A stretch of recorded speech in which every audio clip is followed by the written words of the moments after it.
Oi, gente, aqui é o professor Benedito Costa Neto. Hoje é dia 29 de outubro.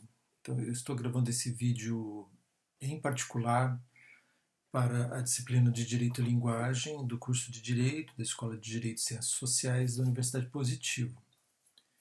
E eu estou gravando esse vídeo porque para explicar uma determinada situação que é a seguinte: eu não consigo acessar nem o AVA e nem o professor online. Então, eu não consigo corrigir as provas, nem os trabalhos, eu não consigo também lançar as notas.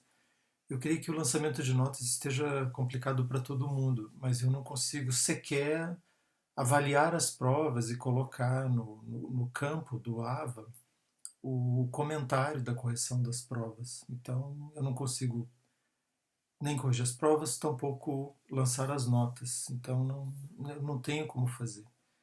Hoje eu tentei novamente um contato com a TI, eles também estão com uma certa dificuldade de acesso, eles não conseguem arrumar a minha senha. Alguns professores, vocês devem ter percebido, conseguiram fazer a correção das provas porque acessaram pelo Brightspace. Eu não tenho conseguido fazer isso. Eu fiz aqui um levantamento da nossa situação. Então, a nossa situação é o seguinte: vocês devem se lembrar que a entrega das provas ela foi adiada, né, até a primeira semana de outubro. Então, nós temos a primeira semana de outubro, que foi a entrega das provas, e a aula posterior ela seria uma aula de devolutiva da prova, né, dentro do nosso calendário. Então, vocês entregavam a prova e haveria a devolutiva. De todo modo, eu ainda tenho que enviar a vocês o material das 3 semanas subsequentes.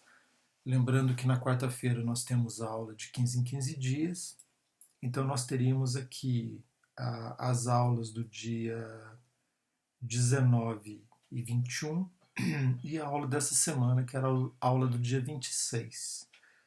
Valeria lembrar que nós tivemos um feriado no dia 12, esse feriado também não conta como conteúdo. Então nós estamos com 2 ou 3 aulas de material a ser entregue. Eu conversei com as coordenações e a gente achou então que a saída por enquanto seria eu enviar os links das aulas. Vou subir as aulas no YouTube, que lá eu consigo colocar as aulas, e mando para vocês os links das aulas do YouTube. E depois que o sistema voltar, eu espero que essa semana ele seja regularizado, eu coloco os vídeos no AVA e também as descrições de cada aula. Por sorte, nós estamos com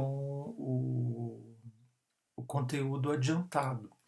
Então, inclusive, vão sobrar algumas poucas aulas nesse bimestre, que é o quarto bimestre. Isso vai ser bom, porque nas aulinhas que sobrarem a gente vai poder trabalhar algumas questões gramaticais que eu já tinha mostrado, sobre as quais eu tinha falado lá no segundo bimestre, e agora a gente volta a falar sobre elas. Algumas eu vou avançar, outras eu vou lembrar. O conteúdo do quarto bimestre ele é basicamente narração. Então esse vídeo de hoje ele também já serve como uma introdução à narração. Então, olha só, a gente já viu descrição, a gente já viu texto argumentativo e faltava o texto narrativo. Qual é a diferença de um texto narrativo para um texto descritivo? O texto descritivo, como o nome já fala, ele descreve um objeto, uma pessoa, uma determinada situação. O texto narrativo, ele conta uma história, ele conta uma ação, ele conta uma determinada situação. Então, por isso que, basicamente, tradicionalmente, a maioria dos textos narrativos é marcada pelo uso de verbos. Em português, então, nós temos algumas situações que devem ser lembradas, né? Primeiro, nós temos pelo menos 3 tempos verbais em português: passado, presente e futuro, sendo que o passado do indicativo ele tem 3 diferentes formas. E nós temos ainda outras formas verbais no português, por exemplo, o subjuntivo. Quando eu conto uma história, quando eu faço uma narrativa, eu preciso prestar muita atenção na forma como eu uso esses verbos. Se eu conto a história no presente, se eu conto a história no passado, e se eu vou lançar mão de usos do subjuntivo. O subjuntivo ocorre naquelas situações quando eu for, se eu fosse, que eu vá. Basicamente, são essas três formas. E nós temos ainda em português algumas formas particulares, né? Por exemplo, o gerúndio, que faz parte da língua, ele deve ser usado. E nós temos uma outra situação muito importante no português, que é o particípio. E o particípio que nós temos em português é o particípio passado. Obviamente, alguns escritores já fizeram exercícios literários usando apenas substantivos para contar uma narrativa. Então, eu posso fazer uma narrativa só com substantivos, só com palavras. Imagine, eu digo cama, janela, sol, lençol, travesseiro, tapete, banheiro, escova de dentes. Eu faço uma narrativa com substantivos.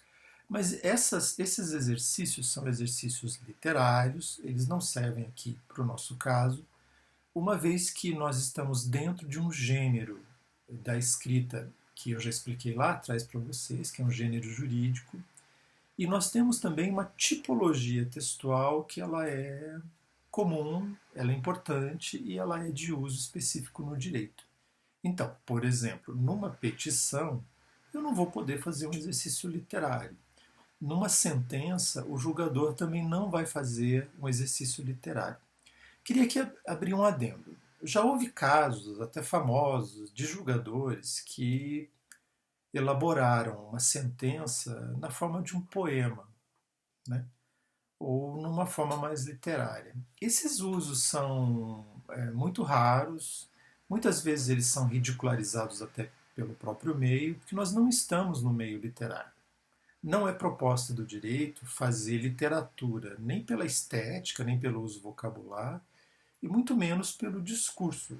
Né? Nós estamos na área do direito. Então, assim, 99% dos textos narrativos do direito são narrativas tradicionais que precisam do uso verbal, que precisam do uso dos substantivos, dos adjetivos, etc., de uma pontuação adequada, de elementos de coesão que façam com que o texto progrida, né, que ele ande para frente, como a gente costuma falar na linguística, e que ele marque isso, né, a diferenciação para um texto descritivo a um texto argumentativo.